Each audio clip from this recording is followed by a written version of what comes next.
Very much. We appreciate it. It is a place where many Americans retire. Safe, serene, but the town is on edge now after a stunning discovery.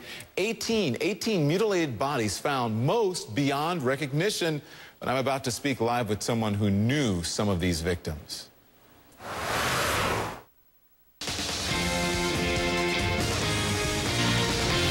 This is a disturbing story that is too close to paradise. 18 bodies in 2 vehicles abandoned along a Mexico highway just a few miles from paradise for tens of thousands of retirees from the United States and Canada. The bodies were so badly mutilated that investigators had a hard time telling if the victims were men or women. The crime is disturbing to those who have loved ones who've retired to the serenity of nearby Lake Chapala. Howard Feldstein moved there from Denver, Colorado. He is now the president of the Lake Chapala Society, an organization for foreigners living at Lake Chapala. So, Howard, describe Lake Chapala for me. Tell me why so many Americans live there first, and then we'll talk about these bodies. Well, if you can see where I'm sitting, which happens to be in my backyard, this is a similar kind of setting almost 365 days a year. It's a wonderful place. Very convenient to large city, Guadalajara, airport about 30 miles away. We're sitting a few blocks away from Mexico's largest natural lake. It's surrounded by mountains. It's a lovely place. Lots of wonderful people, both foreigners and Mexicans living here. It sounds like paradise. So how close was this discovery to the retirement area? I mean, and what's the reaction from the people who are living there? Well, the discovery area was several miles away on the highway towards Guadalajara. But my understanding is several of the victims were actually abducted from the Malecon, the beach area, just a few blocks from here. And 2 of those people that were abducted were friends of my neighbor's son. This neighbor's son we're helping to financially through university, and these were friends of his that were just on a evening's outing at the Malecon, listening to some music when they were abducted.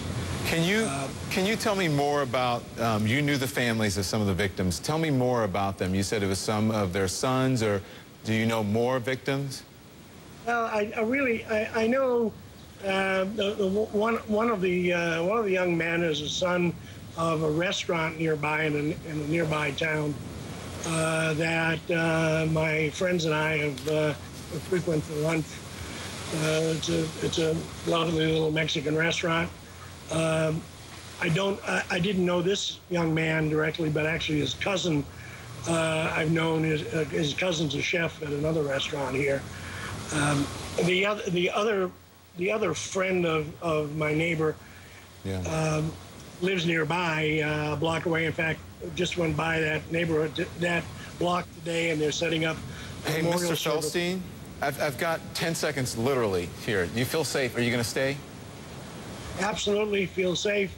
It's safer here than back north. Up north, you can run into random shootings, congressmen getting shot. We're very much safer. Mr. Feldstein, thank you very much. Sorry to rush you along. We had the next show coming on. Appreciate it. Stay safe, okay? Good luck. I'm Don Lemon. Thanks for watching. Time now for Wolf Blitzer and the Situation Room. Don, thanks very much. Happening now, a kidnapper on the FBI's most wanted list kills himself in front of his young captives. As police close in, we're learning dramatic new details of the final moments of the manhunt. We're standing by for a news conference that's expected to begin any second. Also, Mitt Romney tries to focus in on the economy, but keeps facing questions about alleged school bullying 50 years ago. Is it fair for reporters to dig into a presidential candidate's high school years? And an amazing find in the Egyptian desert. A World War II fighter plane almost perfectly preserved. I'm Wolf Blitzer. You're in the Situation Room. This is CNN Breaking.